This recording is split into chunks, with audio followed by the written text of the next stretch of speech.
नमस्कार। वित्तीय वर्ष सन 2021-22 के फायदेमंद फंड्स के पहले एपिसोड में आपका स्वागत है।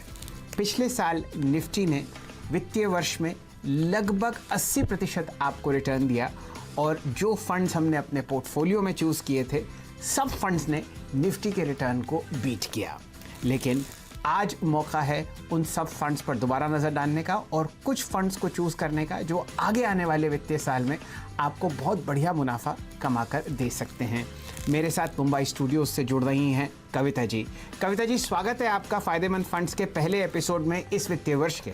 बिल्कुल, नमस्कार आपको और तमाम दर्शकों को और नए वित्त वर्ष की ढेरों शुभकामनाएं। और जैसा कि आपने कहा कि बाजार ने लगभग 80% के आसपास का रिटर्न दिया है। देखिए, इतना गमगीन माहौल उसके बावजूद बाजार ने यहां पर बढ़िया रिटर्न और मुनाफा कमा कर दिया। और हम तो यही उम्मीद और कामना करते हैं कि इस वित्त वर्ष में भी निवेशक न सिर्फ कमाई करें बल्कि निवेश के तमाम आयाम को भी छुएं, जो कि बस वो हमेशा जिसका सपना ही देखते रहते हैं। बहरहाल शो की शुरुआत करेंगे और जैसे कि हमारा रिवाज है, हम शो की शुरुआत में एक पोर्टफोलियो चेक करते हैं। तो आज बारी है न्यूली मैरिड कपल कमल और स्नेहा के पोर्टफोलियो की।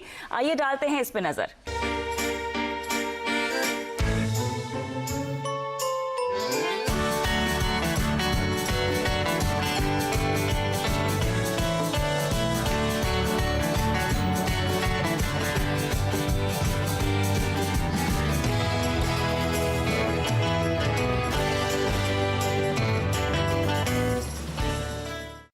तो ये थे कमल जी और स्नेहा जी और इनका पोर्टफोलियो आपके सामने स्क्रीन पर आता हुआ आपको दिखेगा। बहुत ही बेहतरीन रिटर्न्स आपने UTI equity fund, Parag Parikh flexi cap fund, mid cap space में मोतीलाल ओसवाल मिड कैप 30 और एक बहुत ही बढ़िया जाना माना blue chip tax saving fund axis long term equity में कमाए हैं पिछले साल।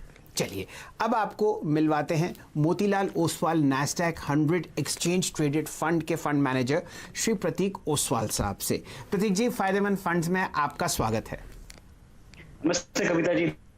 नमस्ते शैलू जी।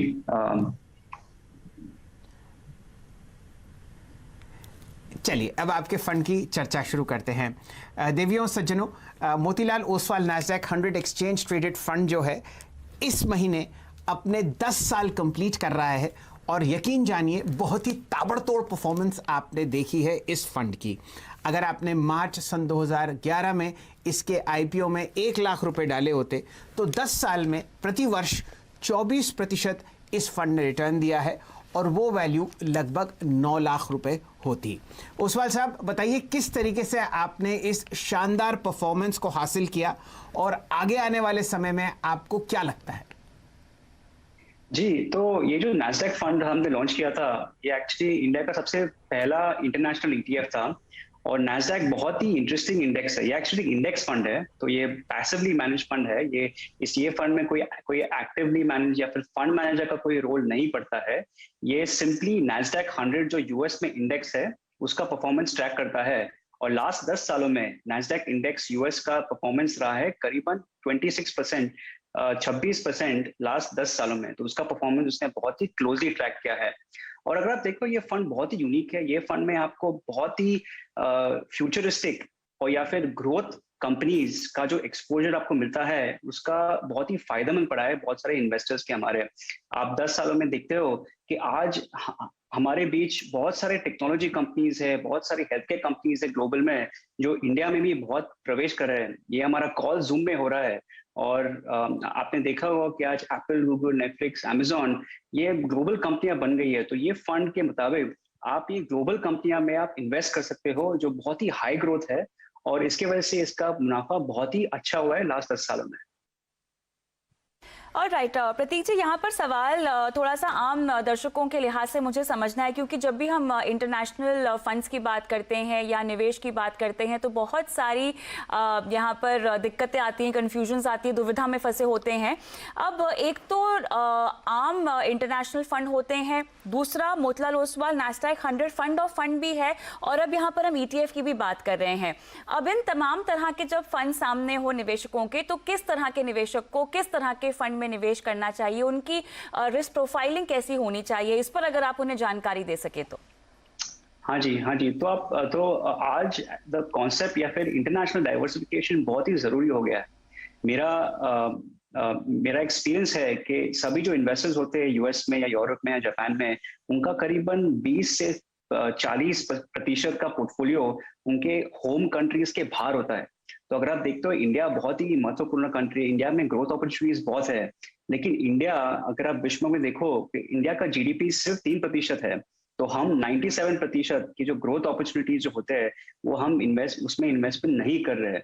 और उसके लिए नैस्डैक या S&P 500 या फिर कोई भी इंटरनेशनल फंड, ये इंटरनेशनल डाइवर्सिफिकेशन के लिए बहुत ही इंपॉर्टेंट हो जाता है, पोर्टफोलियो डाइवर्सिफिकेशन के लिए। अगर आप नैस्डैक को देखते हो या फिर इंटरनेशनल फंड्स को देखते हो, तो ये दो तरह के फॉर्मेट में आते हैं। एक होता है ETF, जो एक्सचेंज ट्रेडेड फंड होता है, जो आपको एक डीमैट एक स्टॉक की तरह आप एक्सचेंज में खरीद सकते हो। आप सुबह आप खरीद सकते हो और शाम को आप बेच सकते हो। और दूसरा फॉर्मेट है म्यूचुअल फंड, जो FOF। वो दोनों एकदम सिंपल, एकदम सेम फंड होते हैं, लेकिन उनका फॉर्मेट अलग होता है। अगर आपको म्यूचुअल फंड खरीदना हो तो फिर आप FOF खरीद सकते हो, अगर आपको ETF खरीदना हो तो आप एक्सचेंज में नैस्डैक का ETF खरीद सकते हो। हमारे पास दोनों ऑप्शन है इन्वेस्टर्स के लिए। FOF ज्यादा थोड़ा और पॉपुलर हो गया है ऑप्शन, क्योंकि इन्वेस्टर्स को SIP करना हो या फिर उनके पास डीमैट अकाउंट नहीं होना है तो FOF काम में रहता है। लेकिन दोनों ऑप्शन बहुत ही अच्छा है इन्वेस्टर्स को इंटरनेशनल डाइवर्सिफिकेशन या फिर नैस्डैक इंडेक्स का एक्सपोजर लेने में। जी, तो ओसवाल साहब, मैं इस फंड का बहुत ही शानदार पोर्टफोलियो देख रहा हूं।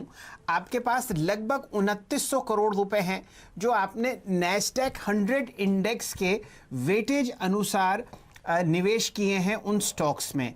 तो पहले 5 स्टॉक्स अगर हमारे दर्शक देखें तो ये हैं एप्पल, माइक्रोसॉफ्ट, अमेजन, टेस्ला और गूगल। तो आप ये मानिए ये वो कंपनीज हैं, अगर आप टेस्ला को 1 मिनट साइड में हटा दें तो ये वो कंपनीज हैं जिन्हें भारतीय अर्थव्यवस्था से बहुत ही करीबी तौर से जुड़े हुए आपने देखा है पिछले 5 साल में, और आगे आने वाले 5 साल में भी ये कंपनीज बहुत अच्छी तरीके से आपको काम करती हुई दिखेंगी। ये बताइए ओसवाल साहब, इसमें आपने 100 के 100 स्टॉक लिए हैं बिल्कुल नैस्डैक 100 की तरह, या आपने कुछ अपनी तरफ से फेरबदल किया है? नहीं, तो ये है कंप्लीटली पैसिवली मैनेज फंड है। यहाँ पे कोई फंड मैनेजर को कोई रिस्पॉन्सिबिलिटी नहीं है।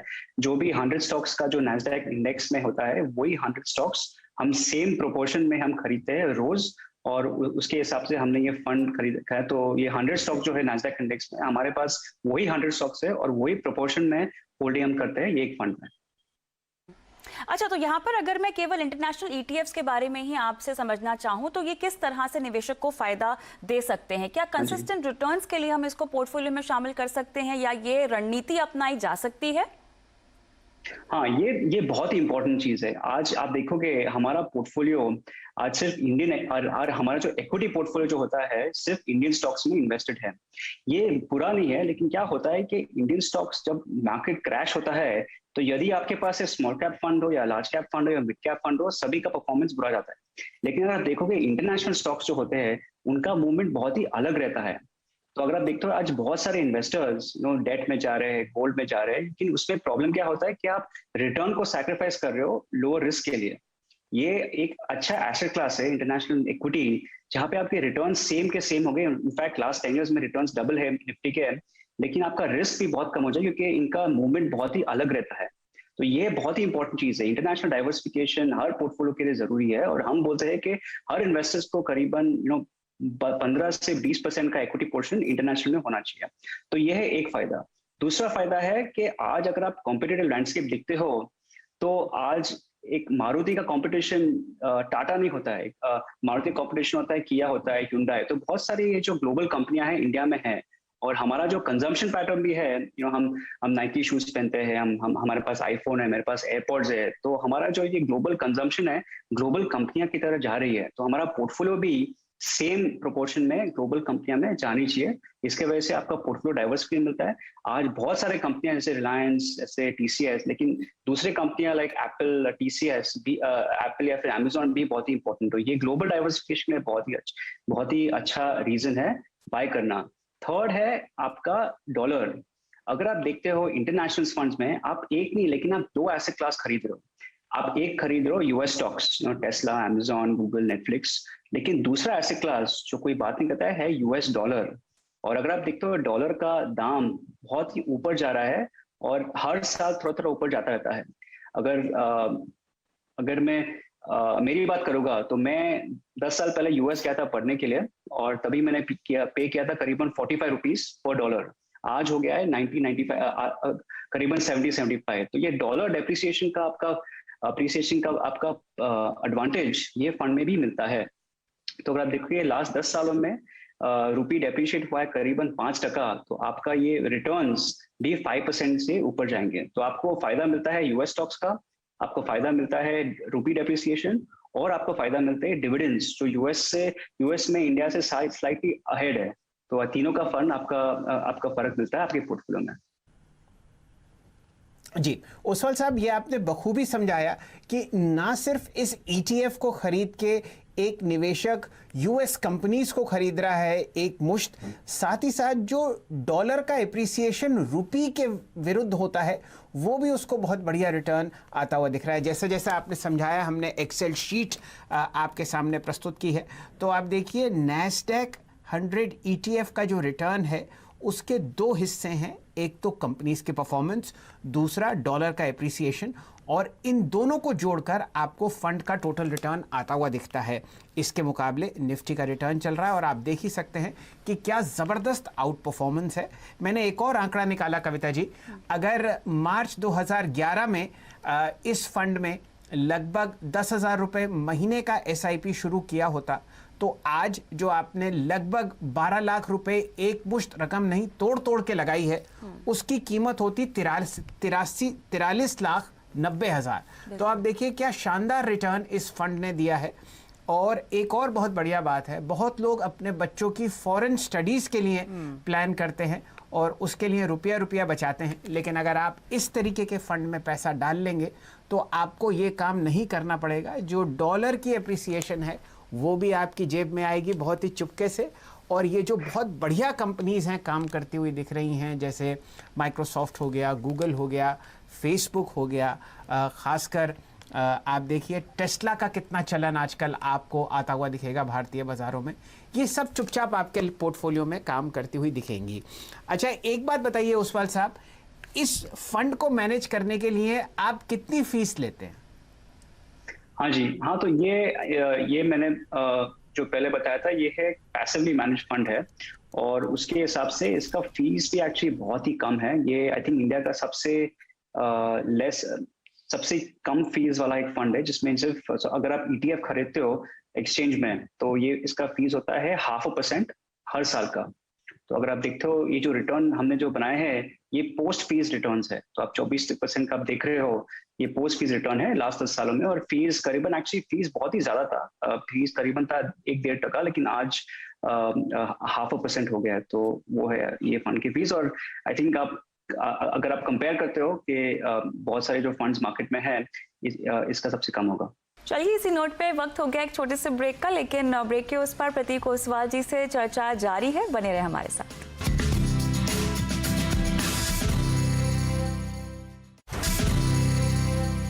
पैसिव फंड्स की ही हम बात कर रहे हैं और आप भी हैं, तो थोड़ा हम जो भारत में लगातार पैसिव फंड्स जो AMCs लॉन्च कर रही हैं उस पर भी ध्यान दे देते हैं। ये बताएं यहाँ पर पैसिव फंड्स का स्कोप कितना है? जी, मेरे हिसाब से स्कोप तो बहुत है। अगर आप देखते हो आज आप अगर पैसिव फंड्स का ग्रोथ देखते हो लास्ट 5 सालों में, करीबन आई थिंक 6 से 7 हजार करोड़ था पूरा पैसिव फंड AUM इंडिया में, और आज बन गया 2 लाख करोड़। सो आई थिंक लास्ट 5 या 10 सालों में बहुत ही ग्रोथ हो गया है। बहुत सारे इन्वेस्टर्स अभी पैसिव फंड्स में इन्वेस्ट कर रहे हैं, और मेरे हिसाब से नेक्स्ट 5 से 10 सालों में बहुत सारा जो इन्वेस्टर का जो कॉर्पस है वो भी पैसिव फंड में आ सकता है।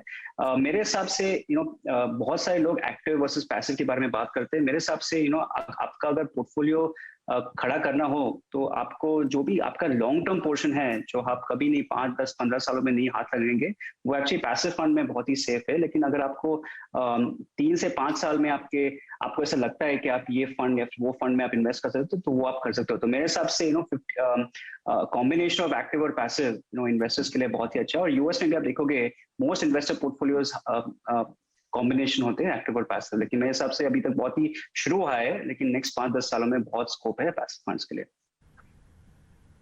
जी। अच्छा, एक बात और बताइए ओसवाल साहब, क्योंकि ये एक्सचेंज ट्रेडेड फंड है, तो इसमें कोई झंझट नहीं है खरीदारी में। आपने अपने ब्रोकर को फ़ोन किया और कहा भाई Motilal Oswal N100 Nasdaq ETF खरीद लो, तो ये आपके अकाउंट में भी एकदम क्रेडिट हो जाता है। क्या मैं ठीक कह रहा हूँ? हाँ जी, बिल्कुल। मेरा ये कहना, एक्चुअली क्या होता है कि ये इंटरनेशनल फंड होता है। आइडियली क्या होता है कि बिकॉज यूएस मार्केट बंद रहते हैं इंडिया में, तो इसका प्राइस आपको एक बार चेक करने के बाद ही खरीदना चाहिए। तो अगर आप देखते हो बहुत सारे जो एक्सचेंज ट्रेडेड फंड है, इनका प्राइस होता है कुछ, लेकिन उनका वैल्यू होता है कुछ। अगर आपको एक निफ्टी 50 खरीदना हो तो निफ्टी शायद आपको 15 रुपए मिल जाएगा, लेकिन प्राइस वो जो ETF का हो सकता है 17 या 18 भी हो सकता है। तो मेरे हिसाब से अगर आपको बड़ा इन्वेस्टमेंट करना हो ये जो फंड में है, तो हमारे वेबसाइट में जो INAV होता है, इंडिकेटिव NAV, उसका जो प्राइस होता है उसके पास ही आपको खरीदना चाहिए। तो मेरे हिसाब से वो बहुत ही अच्छा प्लान है। और लेकिन फिर आप देखोगे कि बहुत बार ये जो प्राइस का जो मूवमेंट बहुत ही अलग रहता है, और उसके हिसाब से आप शायद जो प्राइस होना चाहिए उसके ज्यादा पे कर सकते हो। तो मेरे हिसाब से वो आपको फॉलो करना चाहिए। लेकिन कहीं ना कहीं जो डिबेट अक्सर हम देखते आए हैं एक्टिवली और पैसिवली मैनेज फंड में, जो ग्लोबली भी हम देखते आए हैं, उसमें क्या आपको वाकई नहीं लगता है कि जो एक्टिवली मैनेज फंड्स हैं वो ज्यादा बाजी मार जाते हैं? नहीं, मुझे ऐसा लगता नहीं। आई थिंक दोनों का स्ट्रैटेजी, दोनों का आई थिंक आउटलुक बहुत ही अलग रहता है। एक्टिव फंड्स में आपको बेंचमार्क से ज्यादा का परफॉर्मेंस देने के लिए आपको वो होना चाहिए, लेकिन पैसिवली मैनेज फंड में आपको अगर एक लॉन्ग टर्म पोर्टफोलियो बनाना हो जहाँ पे आपको ज्यादा बाय एंड सेल नहीं करना हो, तो पैसिवली मैनेज फंड बहुत ही फेवरेबल है मेरे हिसाब से। बहुत सारे इन्वेस्टर्स को सिर्फ पैसिव पोर्टफोलियो में शायद नहीं करना चाहिए, क्योंकि उनको ज्यादा रिटर्न के एक्सपेक्टेशन होते हैं, इसलिए वो जा सकते हैं और एक्टिवली मैनेज फंड्स खरीद भी सकते हैं। तो मेरे हिसाब से आई थिंक दोनों का ये जो आउटलुक है बहुत ही अलग है। एक में क्या है, आपको अंडर परफॉर्मेंस का रिस्क नहीं है, तो उसके हिसाब से आप बहुत सारे सालों के लिए आप खरीद का आप रह सकते हो। जैसे एक फंड है जो यूएस में, जो S&P 500 फंड है, वो लॉन्च हुआ था 1970s में, और आज 60 साल बाद वर्ल्ड का सबसे बड़ा फंड हो गया है।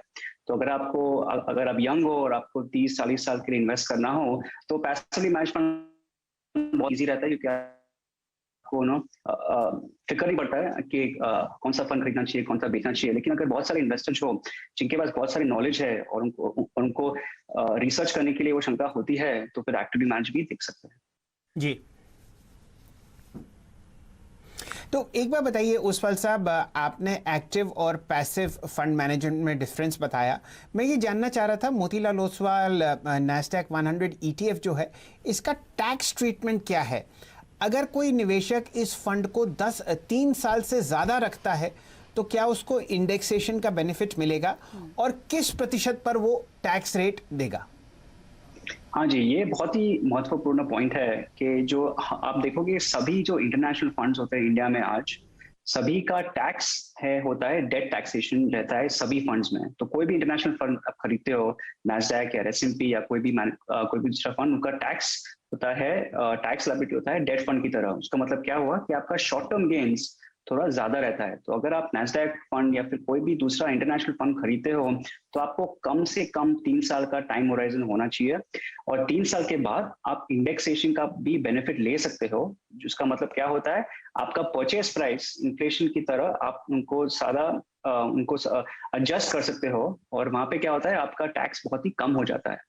तो 3 साल बाद ये फंड का टैक्सेशन होगा 20% विद इंडेक्सेशन। तो आपका इक्विटी टैक्स और डेट टैक्सेशन में बहुत ही ऑलमोस्ट बराबर की तरह हो जाता है, लेकिन फर्स्ट 3 इयर्स में आपको डेट टैक्सेशन मिलेगा। तो ये फंड अगर आप देख रहे हो, तो करीबन कम से कम 3 साल के लिए आपको देखकर इन्वेस्ट करना होगा। चलिए, मुझे जहाँ तक समझ में आया, अब ओसवाल साहब ने बहुत ही बढ़िया तरीके से समझाया कि भाई आप इस फंड में अगर निवेश करें तो आपको बहुत बढ़िया फ़ायदा होता हुआ दिखेगा। ना सिर्फ अमेरिकी अर्थव्यवस्था की जो तेज़ी है उसका, साथ ही साथ जो रुपये का डिप्रिसिएशन हो रहा है डॉलर की तरफ, वो भी आपके हक में आता हुआ दिखेगा। प्रतीक जी, बहुत अच्छा लगा आपसे बात कर हमारे साथ जुड़ने के लिए आपका बहुत बहुत आभार। और एक इंटरेस्टिंग बात मैं ये और बताना चाहता हूँ कि इस फंड को आप मात्र मिनिमम इन्वेस्टमेंट 500 रुपये का कर सकते हैं, और हर महीने जो आप इन्वेस्टमेंट कर सकते हैं वो मिनिमम 500 रुपये का है। तो इस बात पर भी ध्यान दीजिए, अगर आप अमरीकी अर्थव्यवस्था को खरीदना चाहते हैं तो सिर्फ 1000 रुपये में आप बहुत बढ़िया रिटर्न कमा सकते हैं, जो कि पिछले 10 साल में हर साल 24% था। आज चर्चा हुई मोतीलाल ओसवाल नैस्डैक 100 ETF की। हमारे साथ जुड़े हुए थे प्रतीक ओसवाल साहब। कविता जी, बहुत बहुत शुक्रिया प्रतीक जी शो का हिस्सा होने के लिए। और इसी के साथ फायदेमंद फंड्स की आज की पेशकश में हमें इजाजत दें, लेकिन सोमवार को और बुधवार को शाम को 4:30 बजे हमारी ऑनलाइन पेशकश में ज़रूर जुड़ें और अपने सवाल आप हमें वहां पूछ सकते हैं। नमस्कार, धन्यवाद।